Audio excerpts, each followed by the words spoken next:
Hi friends, எல்லாருக்கும் வணக்கம். இந்த விலாகில் கிச்சனில் ஒரு 8 விஷயம் பண்ணுறப்ப கண்டிப்பாக கொஞ்சம் யோசிச்சு பண்ணணும். இது ஓகேவா இல்லையா அப்படிங்கிற மாதிரி யோசிச்சு பண்ணணும். அந்த மாதிரி சில விஷயங்கள் தான் நான் ஷேர் பண்ணியிருக்கிறேன். கண்டிப்பாக இந்த வீடியோ உங்களுக்கு யூஸ்ஃபுல்லாக இருக்கும் நம்புகிறேன். வீடியோக்குள்ளே போகிறதுக்கு முன்னாடி இந்த வீடியோ பார்த்துட்டு இருக்கவங்களுக்கும் என்ன இது வரைக்கும் சப்போர்ட் பண்ணவங்களுக்கும் ரொம்ப ரொம்ப நன்றி. வீடியோ பிடிச்சிருந்தா கண்டிப்பாக லைக் கொடுக்க மறந்துடாதீங்க. நீங்கள் கொடுக்குற ஒவ்வொரு லைக்கும் எனக்கு அடுத்தடுத்த வீடியோஸ்க்கு ரொம்பவே மோட்டிவேட் பண்ணுற மாதிரி இருக்கும். அதோட உங்கள் ஃப்ரெண்ட்ஸ் அண்ட் ஃபேமிலிக்கும் ஷேர் பண்ணுங்க. மறக்காம நம்ம சேனலையும் சப்ஸ்கிரைப் பண்ணுங்க. சின்ன விஷயத்தை மாத்துறது மூலமா நீங்க நிறைய பெனிஃபிட்ஸ் அடைவீங்க. கண்டிப்பா இந்த வீடியோ உங்களுக்கு அந்த அளவுக்கு யூஸ்ஃபுல்லா இருக்கும். ஃபர்ஸ்ட் டிப் என்னன்னு பார்த்தீங்கன்னா, நம்மளோட வெஜ்ஜீஸ் தான். காய்கறிகள் வாங்குறப்ப நம்ம எந்த அளவுக்கு இந்த வீக் யூஸ் பண்ணுறோம் அப்படின்னு தேவையறிஞ்சு வாங்குங்க. பல்காக வாங்குறோங்கிற பேரில் மொத்தமாக ஃப்ரிட்ஜில் வச்சு ஸ்டோர் பண்ணி நம்ம அது ஒரு ஃப்ரெஷ்ஷாக யூஸ் பண்ணுற ஒரு ஃபீலும் இருக்காது. அது மட்டும் இல்லாமல் நிறைய காய்கறிகள் வேஸ்ட்டாக தான் ஆகும். அதனால் உங்களுக்கு நியர்பை ஷாப்லாம் இருந்துச்சுன்னா 2 days ஒன்ஸ் வெஜ்ஜீஸ் வாங்கி யூஸ் பண்ணுற மாதிரி பண்ணுங்கள். அது மட்டும் இல்லாமல் பல்காக ஸ்டோர் பண்ணுறது மூலயமா அவ்வளோ ஆரோக்கியமும் கிடையாது ஃப்ரிட்ஜில் வச்சு யூஸ் பண்ணுறது. அதனால் அளவான காய்கறிகளை வாங்கி மீல் பிளான் பண்ணிட்டாலே அது உங்களுக்கு நிறைய ஐடியாஸ் கொடுக்கும். நிறைய பொருள் வேஸ்ட்டும் ஆகாது. 2 days ஒன்ஸ் வாங்கி யூஸ் பண்ணுறப்ப அந்தளவுக்கு ஃப்ரிட்ஜில் வச்சு யூஸ் பண்ணுறது உங்களுக்கு எடுதல்லாம் கிடையாது. அதனால் அளவான காய்கறிகள் வாங்கி மீல் பிளான் பண்ணி நீங்கள் குக் பண்ணுறப்ப உங்களோட பொருளும் வேஸ்ட் ஆகாது, உங்களோட ஆரோக்கியமும் நல்லாயிருக்கும். செகண்ட் டிப் என்னென்னா, நம்ம வாங்குகிற க்ராசரிஸ் வாங்குறது தேவையறிஞ்சு வாங்குங்க. தேவையில்லாமல் நீங்கள் யூஸ் பண்ணுற பருப்பு பயிறு வகைகளை வண்டு பிடிக்கிற அளவுக்கு மொத்தமாக பல்காக வாங்கி ஸ்டோர் பண்ணாமல் அளவாக வாங்குங்க. வீட்டோட நபர்களை எண்ணிக்கை அறிஞ்சு வாங்குங்க. அதே மாதிரி குக் பண்ணுறப்பையும் உங்களோட தேவையறிஞ்சு குக் பண்ணுங்கள். ஒரு மெஷர்மெண்ட் கப்பு மாதிரி வச்சு அதிலே 1 டைம் போடுறப்ப 2 பேர் கணக்குக்குன்னா போடுறப்ப அதே இது 4 பேர் கணக்குனா அதிலே 2 பங்கு போடுங்க. அந்த மாதிரி நீங்கள் பண்ணுறப்ப கண்டிப்பாக உங்களோட க்ராசரிஸும் வேஸ்ட் ஆகாது.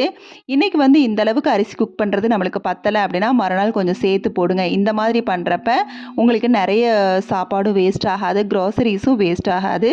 ஸோ தேவையறிஞ்சு குக் பண்ணுங்கள். தேர்ட் டிப், சில விஷயங்களை நம்ம வீடியோஸாக பார்ப்போம். அப்போ நம்மளுக்கு ஒரு குக் பண்ணணுங்கிற ஆசையெல்லாம் வரும். அந்த மாதிரி எனக்கு ஆசையெல்லாம் இந்த கேக் செய்யணுங்கிறதுக்காக. ஆனால் நம்ம ஒரு விஷயத்தை பண்ணுறப்ப அதுக்கான தேவையான பொருள் கிடைக்கலன்னா நம்ம அதுக்கு தகுந்த மாதிரி நம்ம பேக்கெட்டு இருக்குது வாங்கிக்குவோம் அப்படிங்கிற மாதிரி வாங்கிடுவோம். அந்த மாதிரி நான் வாங்கி இதை இப்போ காலி பண்ணணுமேன்னு சொல்லி நான் 2-3 டைம் கேக் பண்ணேன். ஸோ இந்த மாதிரி பேக்கரி ஐட்டங்கள் அதிகமாக செய்யலை அப்படின்னா நீங்கள் கண்டிப்பாக வாங்காதீங்க. எப்பயாவது ஒரு நேரம் நம்ம கேக்கு இந்த மாதிரி வாங்குறத கடையிலே வாங்கி சாப்பிட்டுக்கலாமே, எதுக்கு இந்த பொருளை தேவையில்லாமல் வாங்கி ஸ்டோர் பண்ணி திருப்பி வேஸ்ட் பண்ணணும். அதனால் இதுக்கப்புறம் அந்த தப்பை பண்ணக்கூடாதுன்னு நினச்சிருக்கிறேன். நீங்களும் இந்த மாதிரி தப்பு பண்ணிங்கன்னா இனிமேல் பண்ணாதீங்க. ஃபோர்த் ஒன்று என்னென்னா, ஜிஞ்சர் கார்லிக் பேஸ்ட். நிறைய பேர் பூண்டு பேஸ்ட்டை அரைச்சி வச்சுருவோம். இஞ்சி பூண்டு பேஸ்ட்டு எப்போயுமே ஃப்ரிட்ஜில் ஸ்டோர் பண்ணி வச்சுருவோம் அப்படிங்கிற மாதிரி ஸ்டோர் பண்ணுவோம். கண்டிப்பாக எல்லாருமே எல்லா நாளும் அதை எடுப்போமான்னு கேட்டால் கண்டிப்பாக இல்லைன்னு தான் சொல்லணும். ஸோ நான் அதனால் எப்போவுமே ஃப்ரெஷ்ஷாக தான் ஜிஞ்சர் கார்லிக் பேஸ்ட் ரெடி பண்ணுவேன். ஸோ அந்த மாதிரி வைக்கிறப்ப நம்மளுக்கு அந்த ரியல் டேஸ்ட் நம்மளுக்கு கொடுக்குற மாதிரி இருக்கும். அந்த ஃப்ளேவர் நம்மளுக்கு ஃபுல் அண்ட் ஃபுல் கிடைக்கிற மாதிரி இருக்கும். கண்டிப்பாக ஜிஞ்சர் கார்லிக் பேஸ்ட்டை நம்ம ரெகுலராக யூஸ் பண்ண மாட்டோம். சொல்லப்போனால் வீக்லி ட்வைஸ் மட்டும்தான் யூஸ் பண்ணுவோம். ஆனால் 3 monthsக்கு தேவையான அளவு நம்ம அரைச்சி வச்சுருப்போம். ஸோ அந்த மாதிரி இல்லாமல் நீங்கள் அதிகமாக இஞ்சி பூண்டு பேஸ்ட்டு யூஸ் பண்ணலை அப்படின்னா நீங்கள் யூஸ் பண்ணுறப்ப அதை ஃப்ரெஷ்ஷாக ஒரு இடிச்சு போட்டு கூட நம்ம அதை யூஸ் பண்ணிக்கலாம். தேவையில்லாமல் அதை மொத்தமாக அரைச்சி பல்காக ஸ்டோர் பண்ணி வைக்காதீங்க. 5th டிப், மசாலா பவுட்ரு நம்ம குழம்பு மசாலா இருந்தாலும் சரி, சாம்பார் பொடியாக இருந்தாலும் சரி நம்ம அரைச்சி வைப்போம். இப்போ 3 பேர் 4 பேர் அப்படின்னா அதுக்கு தகுந்த மாதிரி நம்ம அரைச்சி ஸ்டோர் பண்ணால் போதும். ஸோ இப்போ தான் நம்ம வெயில் அடிக்குது அப்படியே அரைச்சி வச்சுக்கலான்னு 1 yearக்கு அரைக்காதீங்க. கண்டிப்பாக அதோட கலரெல்லாம் சேஞ்ச் ஆகும், டேஸ்ட்டுமே கொஞ்சம் மாறுற மாதிரி இருக்கும். அதனால் நான் உங்களோட வீட்டில் இருக்கிற ஆள் கம்மினா அதுக்கு தகுந்த மாதிரி அளவாகவே அரைச்சிக்கோங்க.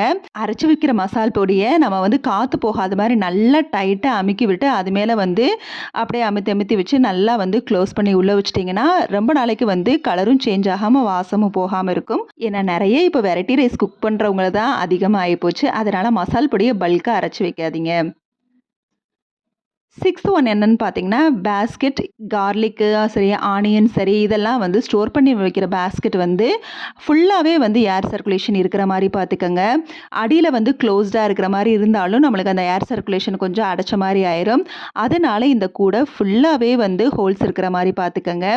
அடித்தட்டுமே நம்மளுக்கு வந்து ஹோல்ஸ் இருக்கிற மாரி இருந்தா தான், அந்த ஏர் சர்க்குலேஷன் நல்லா இருந்து, அந்த பொருள் வந்து அழுகாமலும் இருக்கும். இல்லன்னா ரொம்ப வேகமாவே வந்து கெட்டு போயிரும். ஸோ, அதனாலேயே வந்து யூஸ் பண்ணுற பேஸ்கெட்ட இதில வந்து உருளைக்கிழங்கே போட்டு வச்சாலும் சரி, நம்ம பேஸ்கெட் வந்து நல்லா காத்து போகிற மாரி, எல்லா பக்கமுமே வந்து ஹோல்ஸ் இருக்கிற மாரி பார்த்துக்கங்க. ஸோ, இந்த மாரி பேஸ்கெட்டா செலக்ட் பண்ணி பார்த்தீங்கன்னா, உங்களுக்கு வெங்காயம், வெள்ளைப்பூடு, தக்காளின்னு சொல்லி அதிகமா அழுகல் வந்து விழுகாது. ரொம்ப நாளைக்கு வந்து உழைக்கும். எல்லாத்தையுமே அளவோட வாங்கி யூஸ் பண்ணீங்கன்னா, நெறைய பொருள் வேஸ்ட் ஆகாது. உங்களோட பணமும் மிச்சமாகும். 7th one oil. நம்ம யூஸ் பண்ற குக்கிங் ஆயில். மேக்ஸிமம் வந்து இப்ப செக்கு எண்ணெய் எல்லாருமே வந்து யூஸ் பண்ணி பழகியாச்சு. ஸோ யூஸ் பண்ணாத சில பேருக்கும் இது யூஸ்ஃபுல்லா இருக்கும். நான் செக்கு எண்ணெய் மட்டும் வாங்குறதில்ல. கூடவே வந்து ஃபார்ச்சூனும் வந்து வாங்கிக்குவேன். இந்த ஃபார்ச்சூன் வந்து நம்ம அப்பளம் பொரிக்கிறது, பூரி போடுறதுன்னு சொல்லி ஃப்ரைடு ஐட்டங்களுக்கு மட்டும் ஃபார்ச்சூன் வந்து யூஸ் பண்ணுவேன்.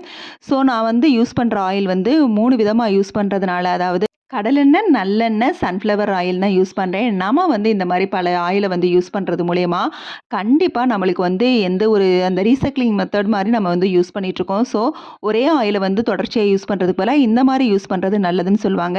இத விட இன்னுமே ஆயில் வந்து கோகனட் ஆயில் சேர்த்துக்கலாம் சமையல்ல. ஆலிவ் ஆயில் இதெல்லாம் சேர்த்துக்கிட்டோம் அப்படின்னா, அது வந்து ஹார்ட்டுக்குமே வந்து நல்லதுன்னு சொல்லுவாங்க. ஸோ, எப்பவுமே ஒரே மாதிரி ஒரே எண்ணெய் யூஸ் பண்றதுக்கு பதிலா, இந்த மாதிரி 2, 3 விதமா யூஸ் பண்றப்ப, இன்னுமே நம்மளுக்கு வந்து குக்கிங்ல வந்து ஒரு பெட்டர் ஃபீல குடுக்கும். அது ஹெல்த்துக்குமே நல்லதுன்னு சொல்லுவாங்க. அதுலயும் ரீஃபைண்ட் ஆயில்ன்னு சொல்லி சில ஆயில்லாம் வந்து அப்படியே அந்த கொழுப்பு பாட்டில்லலாம் வந்து அந்த இது ஆயில் ரொம்ப எண்ணெய் பிசுக்கு ஊட்டுற மாரி இருக்கும். ஸோ அந்த மாரி ஆயில்லாம் கண்டிப்பா அவாய்ட் பண்ணிருங்க. லாஸ்ட் 8த் டிப் என்னன்னு பார்த்தீங்கன்னா, ரீஃபில். பொதுவா வந்து நான் ஆல்ரெடி வந்து கிராசரி பிளான்லேயே வந்து நான் சொல்லியிருப்பேன்.